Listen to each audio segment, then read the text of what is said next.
Well, with me in the studio this hour, Asha Fredman is the Executive Director for the Misgab Institute for National Security. Welcome, Asha. It's great to be back. King Abdullah, though, meeting with Trump tonight, you've got to feel a little sorry for him. He is in an impossible situation right now, isn't he? He is in a difficult situation. The United States has many levers over Jordan. The United States is Jordan's first largest export market. Jordan greatly benefits from the Jordan-U.S. free trade agreement. The U.S. benefits much less. Jordan benefits very greatly from economic support, from military support. If President Trump does want to put significant pressure on the king, he can do that. An important question is it Israel's interest to have a large number of Gazans move to Jordan or not? I think that has to be looked at not just the simple rejection of the past, but in an open-minded manner. But certainly, it would, in order to realize President Trump's vision, it would be very beneficial for Jordan to cooperate. I think if the king comes to the President Trump and says, look, I'm just too weak to participate in your vision, I think that won't play very well with President Trump. I think President Trump prefers strong leaders. So we'll have to see how much pressure President Trump puts on the king of Jordan. But when we talk about Egypt versus Jordan, I mean, Jordan has 11 million citizens. Egypt has 100 million. It would be a lot easier, wouldn't it, for Egypt to absorb some people? It would. I mean, if you remember, for example, the city of Rafah in the south of Gaza is essentially divided. It's one city, Egyptian Rafah and Gazan Rafah, and just there's an artificial border put between them. So there is a lot of logic in Egypt taking some of the people of Gaza, and Egypt could be an important midpoint for Gazans who are then departing to other Arab or Muslim countries, or even Western countries that are willing to accept them. I think ideally you would have a number of countries, not just one or two, but a number of countries, each taking a number of Gazans. Of course, those who are voluntarily willing to leave, not those who are forced out of the way, but those who have new opportunities to pursue better futures for them and for their children. Asha Fredman, I'll get a word from you in reaction to that. We have to remember that all of the Arab and Palestinian polling that we have shows that a significant percentage of Gazans would voluntarily leave the Strip if given the chance. So, for example, an Arab Barometer poll from June 2023, before the war, showed that 44% of Gazans between 18 and 29 would emigrate if given the chance. And obviously, the percentage since the war is much higher. They've been prevented from leaving by Hamas, largely. And the big question is, Laura, can this plan be implemented if Hamas is still in power? That will be much more difficult. Hamas will kill anybody or their family members if they try to leave. Does Hamas have to be defeated? And maybe we'll see a change in Saturday.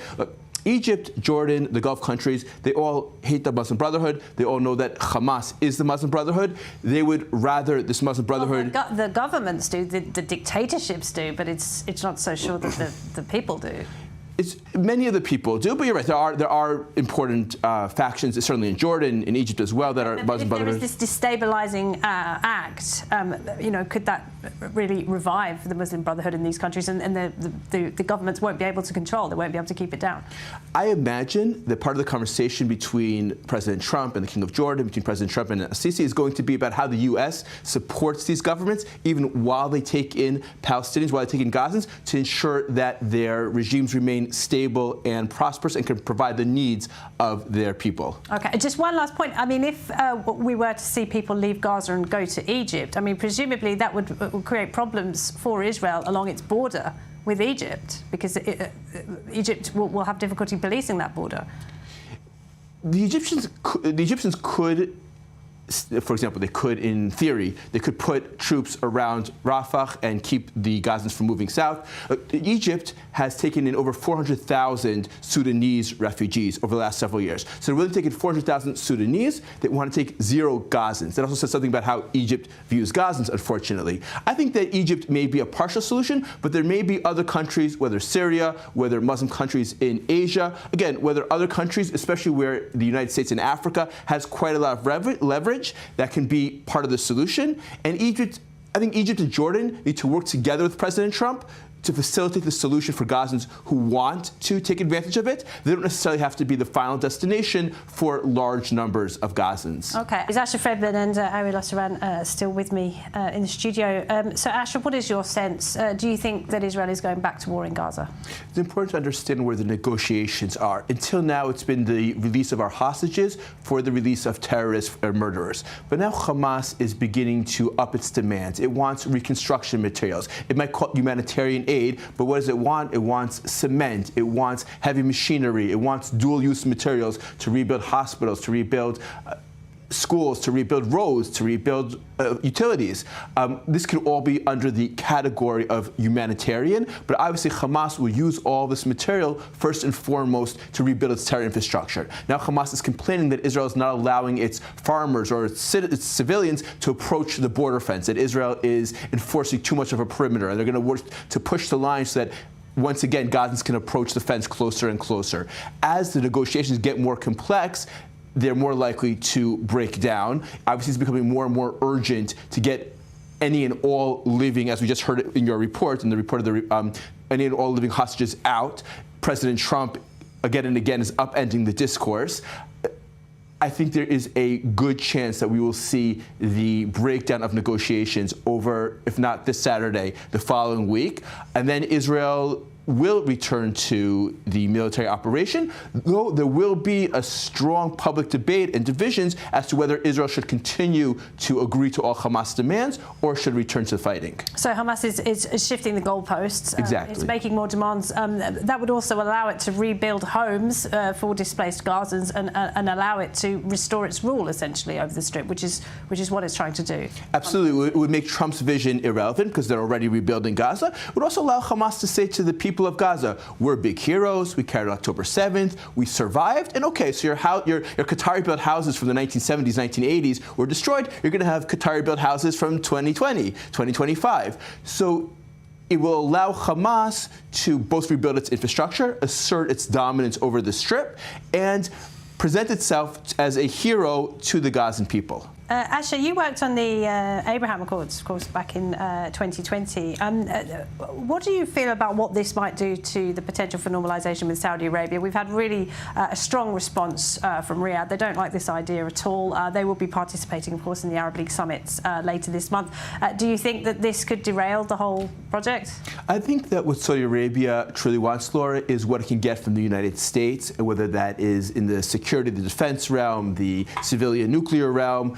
Obviously, there is strong, authentic support for the Palestinian people among both the Saudi leadership and the Saudi people. They want a better future for the Palestinians. On the other hand, they know much better than most, maybe not better than President Trump, but much better than people in Europe or in the West, how corrupt and inefficient the Palestinian Authority is, and that Hamas is a Muslim Brotherhood arm. So they have no illusions about the Palestinian leadership. I think that there's still a path forward for normalization. I think that if the Americans, if the U.S. government is willing to come and meet the Saudis and give the Saudis what they want, then Israel and Saudi Arabia and the United States can find common ground. I think that the Saudi Crown Prince is a cautious leader, rightfully so, and he wants to move cautiously, understand what the options are, what the U.S. president wants, and I think that once they meet, we will be able to find a way to work together. Okay. All right. Asher, you're sceptical about this move by the PA. I think, Laura, that the media has moved way too fast to essentially take a Palestinian Authority press release and report it as news. So here's how it's going to work. The payments, rather than being under the Minister of Social Development, are going to be under an independent foundation, except that the chair of this independent foundation is the Minister of Social Development. The general director of this independent foundation, according to her LinkedIn at least, is an employee of the Ministry of Social Development. So this seems to be just a numbers game of ruse. People's Front of Judea. Exactly. I think that if the Palestinian Authority can point to these are 10 terrorists that yesterday got payments and tomorrow won't get payments, then we can say this was a real move. But I think it's 99.99% of the terrorists who got payments last week will continue to be getting Palestinian Authority payments next week. It'll just go through one more step, one extra bank account. Mm-hmm. And I mean, the financial situation in these Palestinian towns and cities is already dire. Presumably this, however absurd these payments are, is going to make it worse. The Palestinian Authority teachers, for example, have been on strike numerous times because they're not getting their full salaries. Nevertheless, the Palestinian Authority continues to pay hundreds of millions of shekels to terrorists, to the families of terrorists. By the way, I think they should be also investigated for financing terror, for facing American sanctions for financing terror. If indeed it would make sense, if the Palestinian Authority truly does want to develop its state for the benefit of the Palestinian people, to stop paying terrorists and start paying teachers. I think it's much more likely that they're just playing a accounting game, and they'll continue to pay the terrorists, and the teachers and the doctors and the private sector will continue to suffer. Unfortunately, Israel is unlikely to allow, certainly given the support that we've seen for terror, for Hamas in Judea and Samaria, Israel will continue to be hesitant in allowing large numbers of Palestinians to come and once again work in Israel, whether from Judea or Samaria or from Gaza. That's going to take a toll on the Palestinian economy. It's going to be chosen by the Palestinian Authority. Does it want to keep funding terror and incitement in its schools, in its summer camps, in its media, or does it want to truly develop Palestinian society for the benefit of Palestinians? Yeah, okay. Asher Fredman, thank you very much. Thank you so much.